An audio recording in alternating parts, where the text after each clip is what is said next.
গতকাল রাত্রি প্রায় আনুমানিক 11টা নাগাদ আমাদের যিনি এই ত্রিপুরা রাজ্যের একজন ব্যক্তিত্ব, রাজনৈতিক নক্ষত্র, বিধায়ক সুরজিৎ দত্ত একটি বেসরকারি নার্সিংহোমে ওনার মৃত্যু হয়েছে।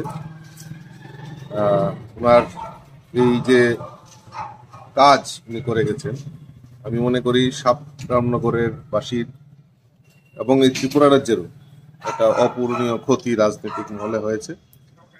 আমি ওনার প্রতি শ্রদ্ধাঞ্জলি নিবেদন করছি এবং ওনার পরিবারের সকল সদস্যদেরকে আমি সমবেদনা জ্ঞাপন করছি।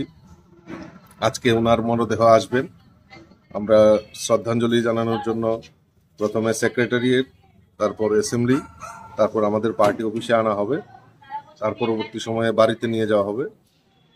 পরে বাড়ি থেকে একটি শোভাযাত্রার মাধ্যমে ওনাকে শেষ শ্রদ্ধা জানিয়ে বটতলা মহাশ্মশানে ওনার শেষকৃত্য সম্পন্ন হবে। আমাদের এই রাজনৈতিক জীবনে একটা অপূরণীয় ক্ষতি হয়েছে। সুরজিৎ দত্ত যেভাবে মানে ভোলাভালাভাবে সকলের সঙ্গে যেভাবে মিশে উনি কাজ করতেন, সেটা চিরস্মরণীয় হয়ে থাকবে। তো এই অপূরণীয় ক্ষতি আমাদেরকে মর্মাহত করেছে। আমি আবারও ওনাকে শ্রদ্ধাঞ্জলি নিবেদন করছি, অর্পণ করছি এবং ওনার পরিবারের প্রতি আমি সমবেদনা